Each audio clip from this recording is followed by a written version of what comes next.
Welcome to Reimagine Inclusive Flex series powered by RECONOMY. I am Natalia, GC Manager, and I will be your host today.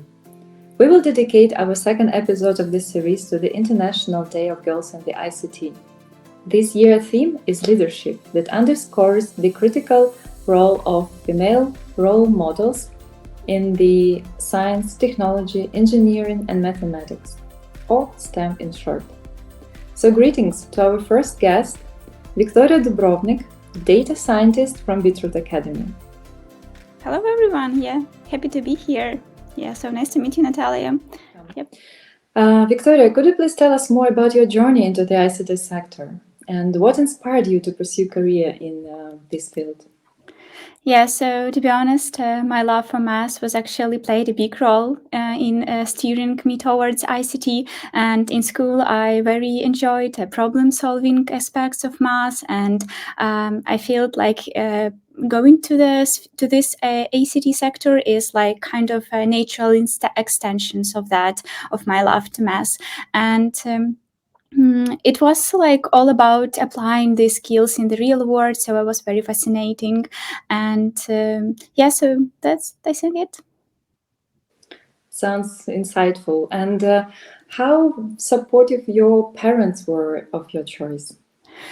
So speaking about parents, they were some interesting conversation at first. There are, of course, definitely stereotypes about girls and STEM and ICTs, and my mother also wanted me to be kind of like involved more in diplomatic part of the humanitarian sciences, and I really wanted to be like a mathematics or computer scientist. So I explained to them how much I love math, and how like it is also like a creative thinking, and how much creative thinking is involved in this field. So they became incredibly supportive. Both of them are kind of tech people, so they finished also tech specialties at university, so they definitely understood me and they helped me finding a lot of online resources for exploring further. This is very encouraging. Thank you so much for sharing, because indeed, like 20% of parents usually influence the career choice of their kids based on their gender. And sometimes it can be hard to convince even them to support you in your decision. How supportive environment were after the graduating the school and entering the university, pursuing career further? Have you encountered any biases or stereotypes on your way? So speaking about typical problems or stereotypes, I've never been faced to the one that you are kind of a girl and you don't have such type of experience than the boys, for example, has. I actually encountered ageism stereotype, which often presented itself through kind of assumption about the lack of my experience or the depths of my knowledge, because I look very young. So a lot of colleagues and clients sometimes assumed that I don't have such experience, or I don't have a necessary experience or critical thinking skills. So having this in mind, I've always been stressing about that, but after some kind of navigating those biases, I finally was much more confident. What advice would you give to others in this regard? So I think that the confidence is okay, because you start to believe in your abilities, and you need to understand that you also bring the value to the table, and even if you are very young, it still doesn't mean that you don't know something. Don't forget to take your voice. So if you are talking at the meetings, don't shy away. So don't shy away from speaking in meetings anymore. So I think it's very important to believe in yourself. Great. And speaking about the opportunities in this sector, what helped you actually to excel in your job? So there was, I remember there was one significant initiative which I took part at university. It was in Ukraine. It's called Women in STEM or Dівчата STEM. It was initiative that provided me kind of an access to the network of mentors, and they gave me guided. Like a guide through some technical skills and career advancement strategies. I won a mentorship with one of the software developers who was very open-minded woman, and she helped me to and shared also valuable insights and her experience, and additionally I also took part in the Perspective Women in Tech Summit, which was held in Poland once, and that also was like kind of an international event where we gathered together, also networked, and to be honest, my university, like National Technical University of KPI in Ukraine, they provided a lot of opportunities and a lot of initiatives that women can participate in, and yeah, so that was something like that.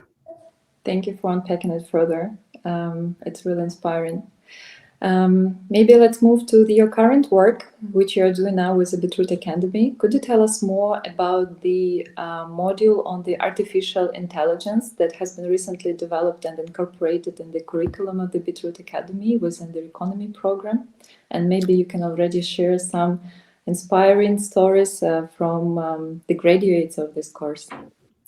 So speaking about this course, it was very interesting for me. The Beetroot Academy came with the question whether we can implement such interesting course, and I said, of course, I want to do this because, first of all, it is equipping like students with other skills in artificial intelligence.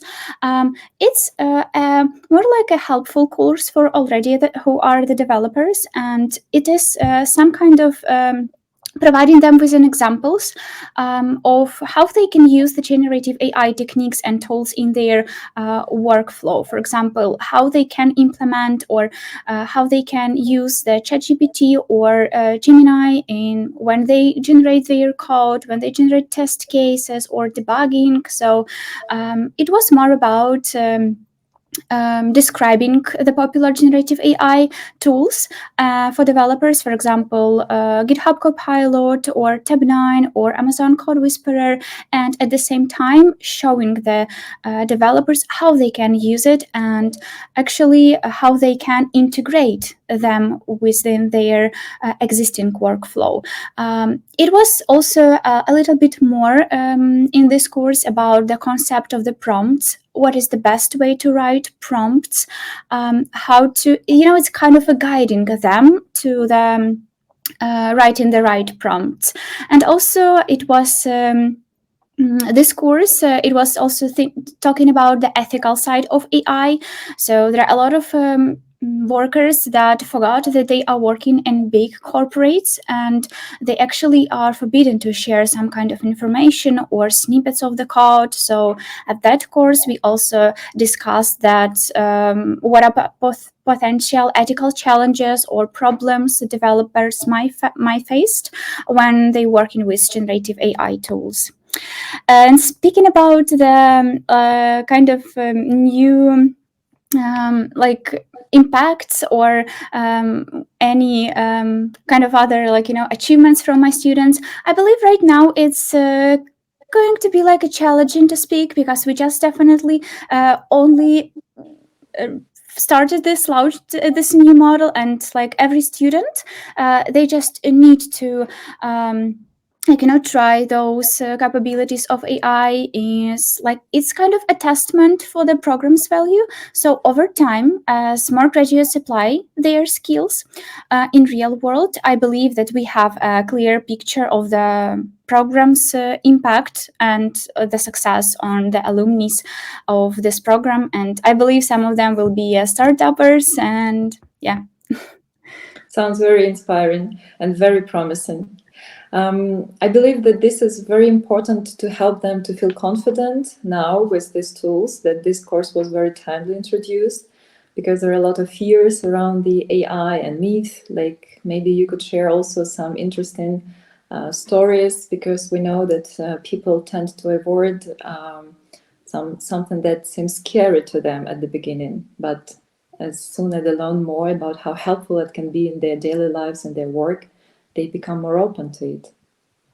Yeah, so speaking about the stories, I think I can get as an example the one very interesting woman, which is also named Victoria, and she was the founder of one of the V-Code tech companies, which is supportive company for the women, because they made kind of research or investigation and realized that it was in 2018 that a lot of women actually, in particular, out of three of 100 of top managers of the companies, it was only the women. So only 3 women out of 100, and that's pretty small amount, to be honest. So they decided to make this company that inspires people, inspires women, first of all, to do not afraid and get into the top positions. So I believe that's very, very huge story of success. And after I think after 2022 they started to go not only from Ukraine, they began the community to support also the women from the tech industry who had lost their jobs in Ukraine, and they migrated to other countries. So they are also working right now in Europe, and they helping them to enter new ecosystems and expand their network of acquaintances. Thank you so much for bringing focus to this one in particular, because indeed women are underrepresented at some levels and the decision-making levels at the CEO companies. So yes, this trend has to be changed, and I'm glad you brought this up. Since we are celebrating today the achievements of women in the ICT sector, maybe you could share with us the most remarkable work of a female in the ICT sector that inspired you also, and we will be happy to hear.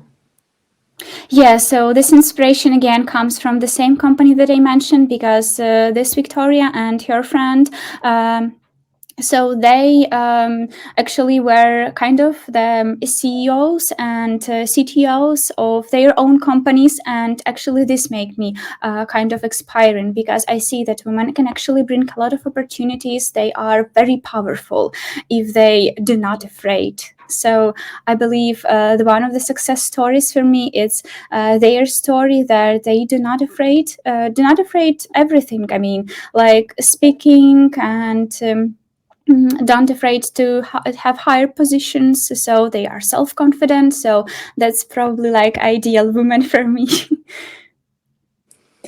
Thank you so much for sharing your perspective in this regard. And it logically brings us to the question of the advice that you could give to the future female leaders, and how we can encourage them and to pursue the career in STEM. I think that the first is going to be just inspiring one to believe in yourself and don't give up, because sometimes we can just try one thing and we can't cope with it. We think, okay, that's not my thing, I will just drop it, leave it. So no, I don't want this, but I inspire you to try, believe, and try again. So I think that's very important. Also, I think that the learning is one of the keys of success. Learn every time. If you have a free time, just read something, just go to the online course, go to the workshop, try to gather some certification for the platforms like Coursera or something like that. So be in your field, just develop yourself, try specialized programs. So I think, yeah, that's the key for the success. Just learning every time. You need to learn, and try to find the proper network.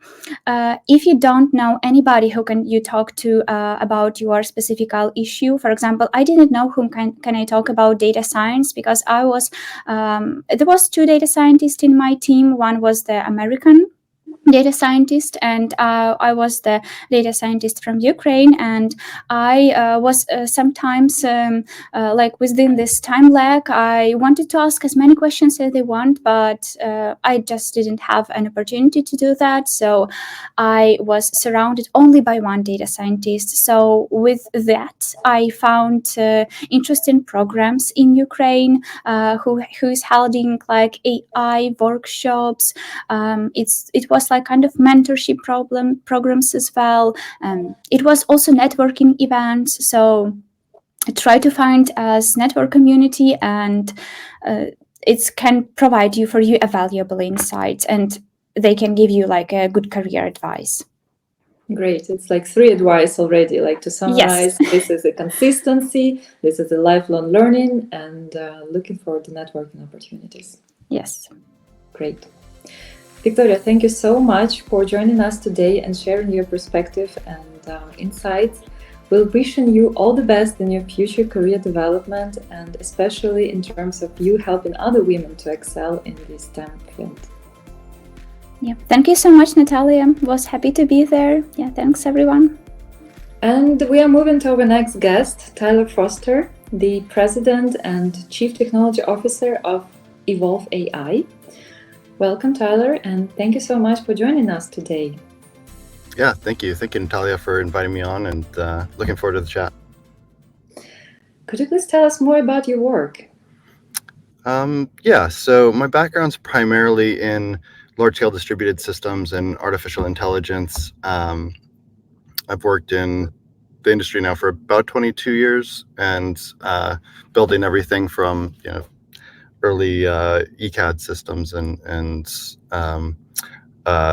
electronic medical record systems through to now working on artificial intelligence that thinks like a designer, that can create new ideas, validate them in real world scenarios, and produce better and better knowledge about design and how humans interact with digital experiences. So it's been a pretty cool journey so far, and excited for the impact of Evolve AI as we move forward. Wow, sounds amazing. Thank you. As you know, for this episode, the discussion is centered around the establishment of the supportive system for women to pursue career in the ICT sector. And in your opinion, what is your opinion in this regard? Yeah, I mean, I think that there's a huge opportunity globally for bringing more participation into the ICT sector. I think the statistics are something like in the US, 22% of engineers are identify as female, but globally it's only about 5%. So looking for more opportunities to help people get started, help people get early engagement in STEM, STEM programs and STEM learning is going to be a huge opportunity. And then also getting great mentorship around that. I've had the awesome benefit of being surrounded by great female engineers, female leaders throughout my career, and it's been a huge impact on my life and kind of the way that I view the world, the way that I create. So yeah, I'm pretty excited about the next phase, and I think that the work that you guys are doing with Helvetis and RECONOMY is moving this area forward so much, and I've seen the impact of it. Right, I'm seeing a lot more excited engineers coming out of Eastern Europe and building in Western companies, but also building from Eastern countries. So it's a pretty exciting time. May I ask you, what is the proportion of women working in the Evolve AI? Yeah, so I think within Evolve AI, we actually have been lucky enough to build a 50-50 executive leadership team here at Evolve. So a lot of our VP level is female. From an engineering perspective, we have only a few.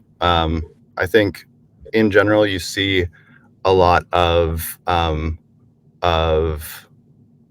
bias towards kind of larger companies with female engineering, just because of the kind of nature of that work and kind of stability of the environment. But I think, you know, as much as we can find great female talent to work alongside us in startups, it's a huge benefit in building diverse teams. Thank you. Sounds very inspiring and could serve as a good practice for others. Could you please also tell us more about the skills required in the field of the artificial intelligence to succeed in the labor market today? Yeah, I mean, there's the labor market today, and then there's kind of how is the labor market shifting with the influence of artificial intelligence and kind of the impact that that's having. There's also kind of the nature of the global distribution of talent and kind of how different regions build up around specific skill sets and functions.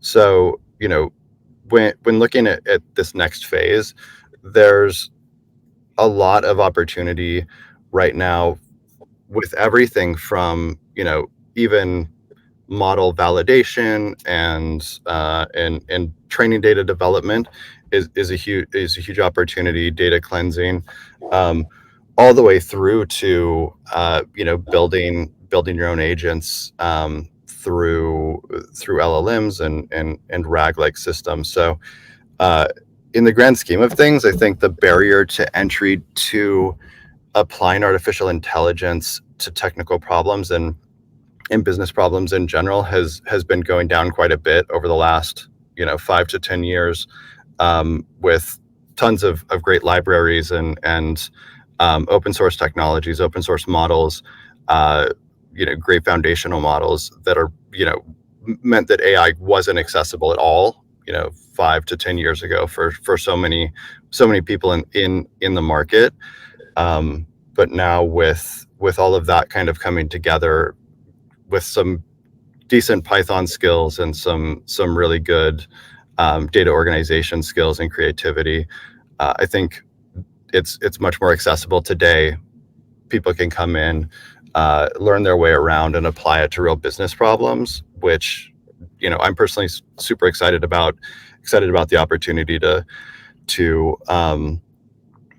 see how people, you know, because artificial intelligence lowers the barrier to entry for so many different areas of work. You know, how do some of the markets where they have like smaller talent pools build great technology companies and great you know, great even direct to consumer companies, etc., by using artificial intelligence to augment the smaller workforce and create big global impact. So I think that you're going to see a lot more, you know, unicorns coming out of 4 or 5, you know, sub 10 person teams globally. And I think that's a huge opportunity for so much of Europe and Asia to really come in and build up their economies around some great local tech companies, as opposed to being kind of back office to some of the foreign companies.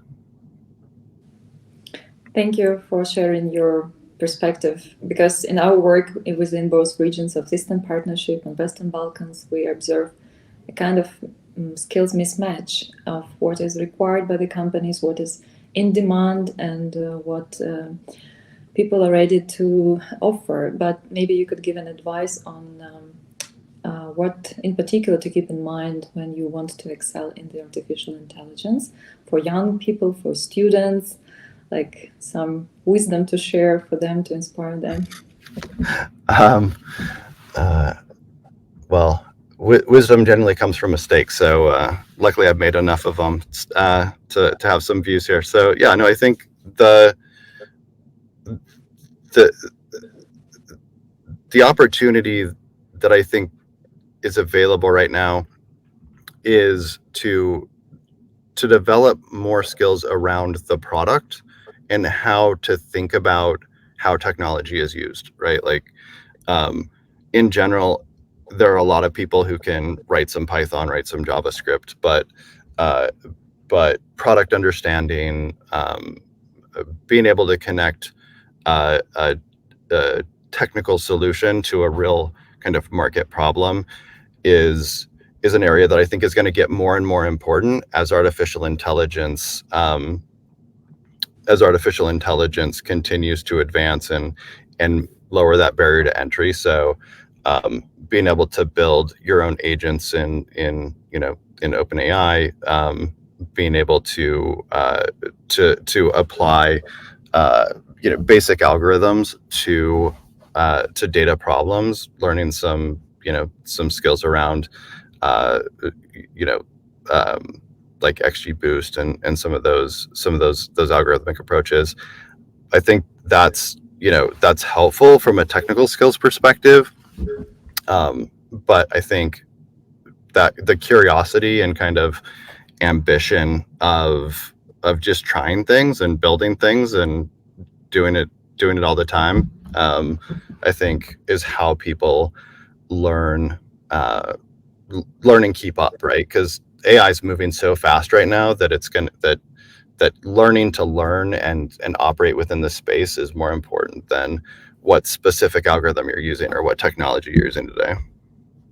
Thank you. I hope it will be the answer to the question that our younger listeners are having at the moment. And thank you for sharing your advice. And if to summarize, it's learning by doing, actually, and not be scared of making mistakes. Yeah, but build companies, like build, like come up with your own ideas, try to build them. Like it's such a great way to learn and a great way to see the impact of things that you do, and then that feedback loop, I think, creates an ability to really learn from the experience and advance quickly. So don't be afraid to just build something and throw it out there, and it either works or it doesn't. We have a green light from Tyler Forster to come up with new startups. Okay, let's move to our next question, which is about the solutions that artificial intelligence can offer. It's often said that the solutions to the global challenges towards the achievement of the Sustainable Development Goals are found within the ICT sector. And maybe you could share the notable examples of the AI applications that could actually help us to solve the social issues or climate change, for instance. Yeah, this is such a broad, awesome topic, because I get to talk to a lot of just amazing creative people that are doing really interesting things. And so, I think artificial intelligence is being applied to almost all, major challenges that we're facing around the world, from food shortages to climate change, et cetera. Some of the most interesting stuff going on right now, and kind of a really explosive area of artificial intelligence, is around drug and therapy discovery. Companies like Cellvoyant and like Harrison AI, Deep Cell, and they're all working on these really kind of amazing approaches to health and longevity that are going to have an impact in the short term, but also building up amazing knowledge for how we kind of craft and approach drugs and therapies in the future. One really great example is in Citro. So Daphne Kohler, Stanford, fantastic female leader in the AI space, did a ton of work in probabilistic reasoning. Was one of the co-founders of Coursera. She's doing some amazing stuff now at In Citro that I think is super inspiring to a lot of us. And then you have some of the stuff for like in-home care and monitoring, making healthcare at home more accessible. with companies like Kangaroo Health and Current Health.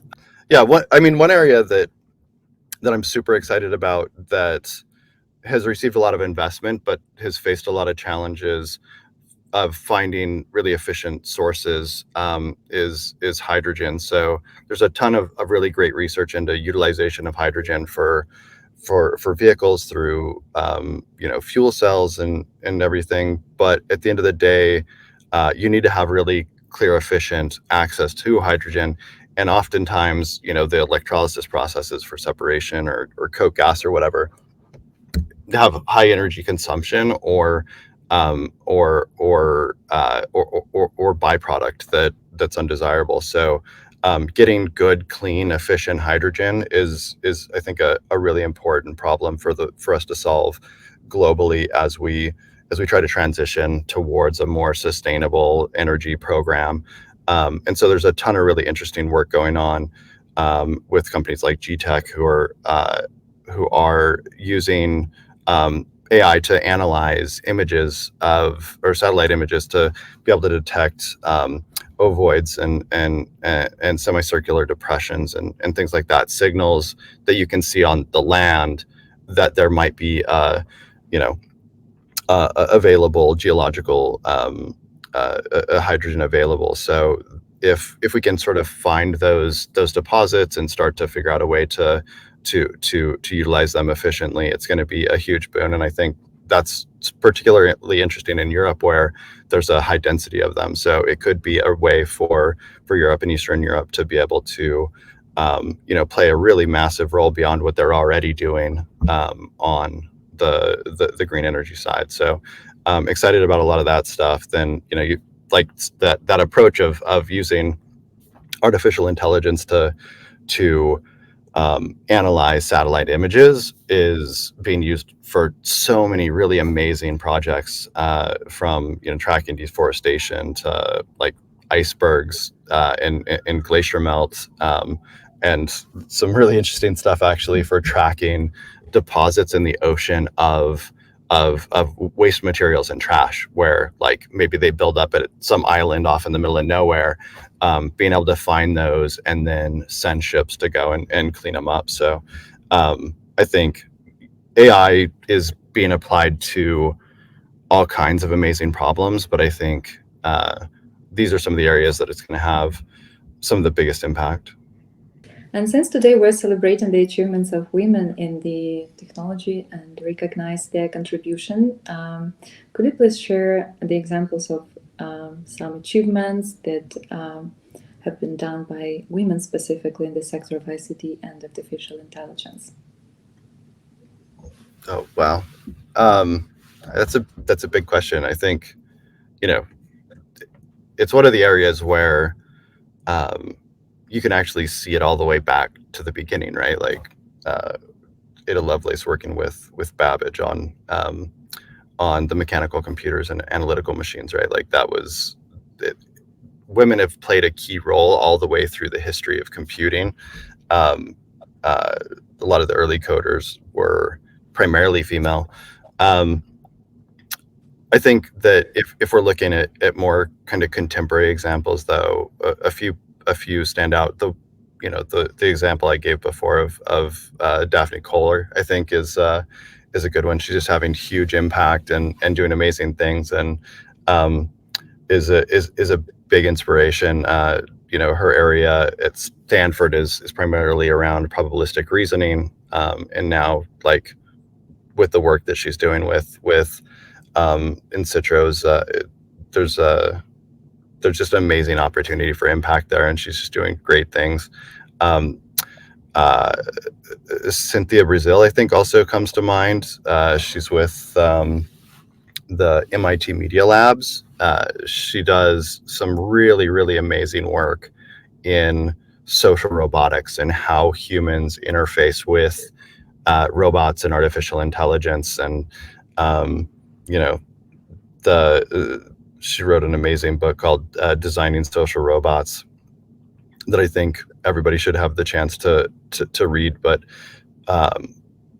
again, it's just been so impactful, the female participation in this area, that there's no like kind of one big thing, because it's just so many amazing contributions. Indeed. Thank you so much. I hope this will help to raise awareness about the female contribution to the sector. And we do encourage our listeners to share it further within their network.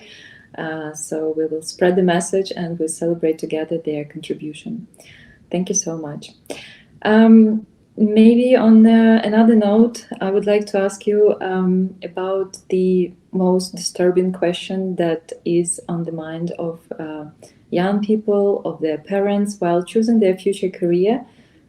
They sometimes check the website, which is called "How quickly my job will be occupied by the robot."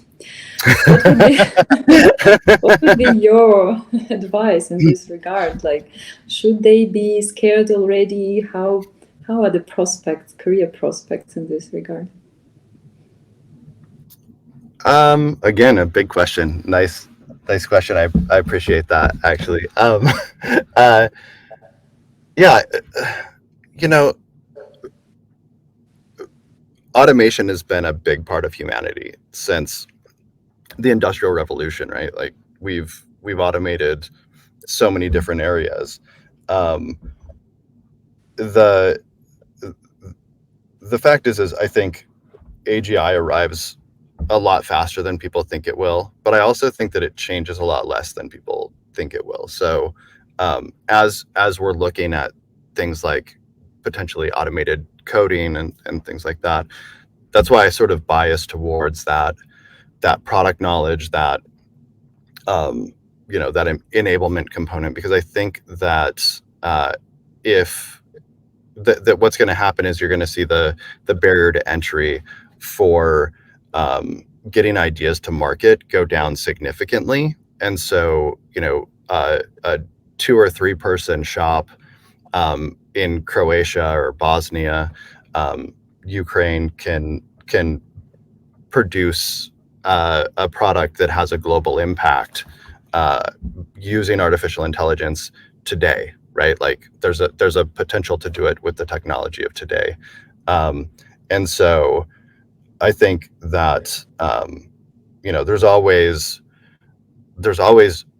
risk that a specific task goes away, but the skills to learn and create and build wonderful things, I think are timeless and a huge part of what we do as humans. And so when it comes to artificial intelligence, I think it's going to make a lot of things easier. Like, I use Copilot and other like technology all the time to help produce more code more prolifically. But at the end of the day, what matters is that code connects with a human. That code changes a life or builds a product that the market needs, or that piece of it, I think, is going to be uniquely human for the foreseeable future. And I think that that's a big opportunity for Eastern Europe and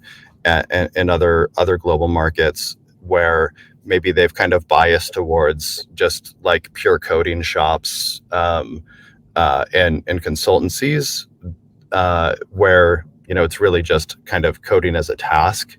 I think starting to have more direct hires in those markets to tech companies, starting to build more tech companies in market that are building products directly, developing those product skills and knowledge of design thinking and product marketing and and product-led growth strategies or sales-led growth strategies. I think all of those skill sets are currently kind of abstracted away because of the nature of the sort of consulting firm abstraction layer that you get with some of the availability of talent in those markets. And so I think getting that abstraction layer out of the way, directly engaging and creating wonderful things is permanent job security. Because if you're the one that that creates and dreams and builds cool things, then AI is your assistant as opposed to your replacement. And so the more that we can help kind of connect that, get people dreaming of what the world really needs, I think the more benefit AI brings, and the less scary it becomes, because it's an enabler for the creatives to produce massive impact on the world in a way that humanity's never seen.